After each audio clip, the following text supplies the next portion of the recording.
Well, hello, everyone. It's Peter Schiff. It's Friday, February 19th, 2000. First of all, we got a rate hike from the Federal Reserve after the market closed yesterday.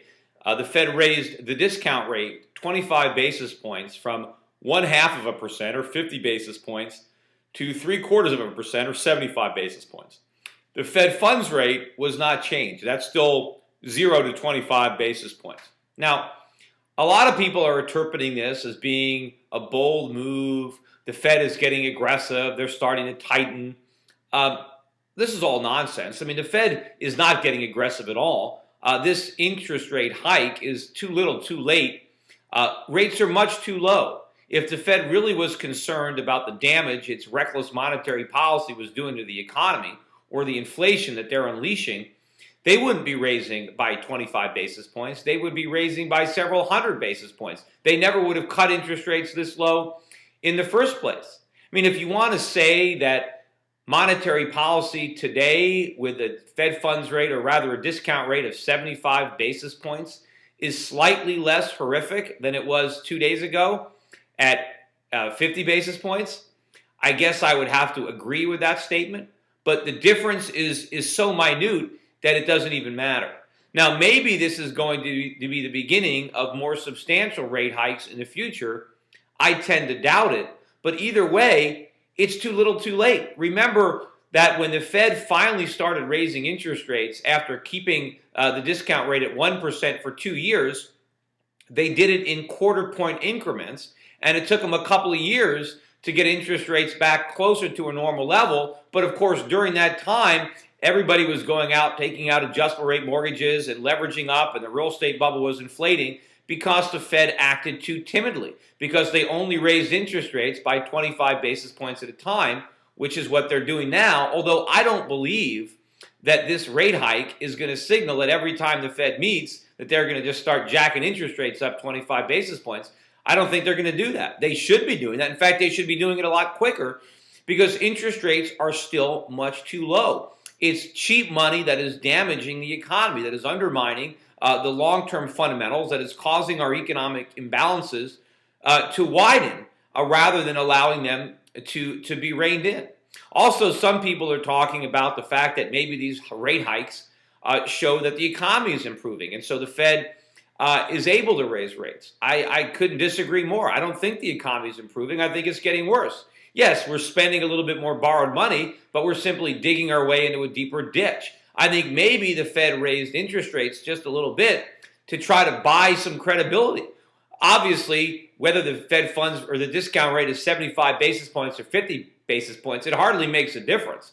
But maybe the symbolism is going to help. Maybe the Fed saw oil prices rising back towards $80 a barrel, wanted to try to maintain some kind of bid in the dollar because maybe they thought the dollar rally was running out of steam. So they're doing what they can to try to talk, to try to do something might indicate that they're actually serious about raising interest rates or fighting inflation, or to let people believe that they think the economy is out of the woods, even though none of that can be true, or none of that is further from the truth. Anyway, also I happened to watch President Obama give a speech today from Las Vegas. And first of all, he was on the defensive when he got to Vegas because he had made a speech in which he had said that, the economy is in bad shape and so people need to save their money. They shouldn't be blowing money on trips to Vegas. And he got a lot of hit because obviously Las Vegas benefits from the fact that tourists come over there and gamble money and spend money and lose money. And the fact of the matter is, what President Obama is saying, of course, is true. Of course, his policies contradict that. But the fact of the matter is, we shouldn't be going to Las Vegas because we're broke. People need to stay home. People need to save their money. They can't afford to take expensive vacations and gamble their money away. They need to save. Now, I know that might be negative for Las Vegas, but you know what? Sometimes life isn't fair. Things are going to have to change in Las Vegas. I mean, maybe they can find a way to get more tourists in from Asia.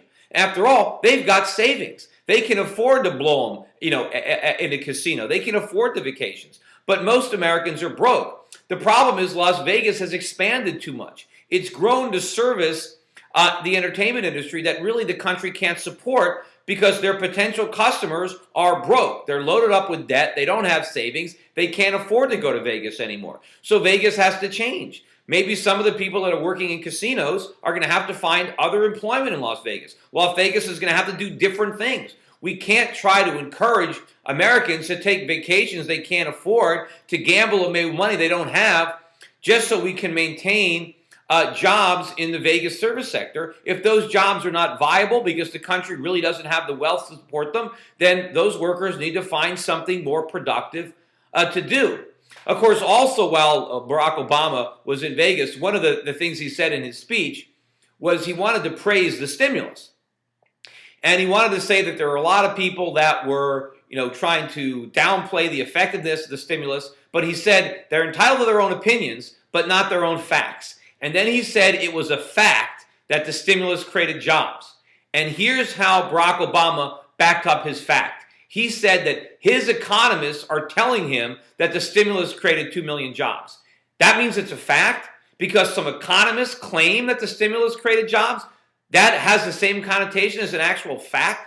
Who cares what economists say? Especially Barack Obama's economists. They're all a bunch of politicians. They're going to say whatever they want. Remember, these are the same economists that told us how great things were right before the economy collapsed. They're the same economists who said there was no real estate bubble. What was that a fact? Obviously it wasn't, so neither are these crazy statements that the stimulus created or saved jobs. It didn't. It likely destroyed more jobs than it theoretically created, which means it didn't create any jobs. It simply replaced less efficient jobs. It replaced more efficient jobs with less efficient jobs. Another thing that Barack Obama said when he was in Vegas, and of course he's playing to the crowd, he said homeowners are in trouble due to no fault of their own. Come on, no fault of their own? Real estate prices in Las Vegas tripled. He talked about the fact that they've fallen 50%, but I think they tripled before that happened. But come on, there were plenty of people in Las Vegas who were taking out mortgages for 100% financing, zero down. There were plenty of people using interest-only mortgages, adjustable rate mortgages. There are plenty of people who have big mortgages because they refinanced, because they constantly cashed equity out of their houses and spent the money on vacations, on new cars, on remodeling. And now they're broke because their houses have lost value, and Barack Obama is saying that it's no fault of their own? First of all, sure, I blame first and foremost the government, right? The government poured the alcohol, but I don't excuse the people who chose to drink it. There are plenty of Americans who didn't lever up. There are plenty of Americans who took out fixed-rate mortgages, who didn't take out adjustable-rate mortgage. There are plenty of Americans who didn't do refis, who didn't take out home equity loans, who didn't take out second mortgages. So to say that all the people who did those things, who acted so irresponsibly, granted with the government's encouragement, but they did it anyway, certainly they are partially to blame. We can't excuse their culpability. But one of the things that Barack Obama announced while he was in Vegas is he's got this new $1.5 billion plan that he says is to aid homeowners. It's not to aid homeowners. It's to aid home lenders. All the money that is being given to individuals so they can keep paying mortgages that they otherwise would not pay is not a bailout for the borrower. It's a bailout for the lender. And we have to stop bailing out lenders. We have to take the government money away and let borrowers and lenders negotiate between themselves. Maybe what happens is the mortgages are restructured. Maybe the lenders decide that the best thing to do is to reduce the principal and give the homeowner a mortgage that he can afford. Or maybe they foreclose and sell it. Maybe the person who lives in a house that they can't afford, maybe they move out and they rent a house that they can't afford. What's wrong with that? Absolutely nothing. The government has to get out of the way and let the market function. One of the things that Barack Obama said he wants to do with his policies is he wants to not only stabilize home prices, but he wants to get home prices rising again. Why?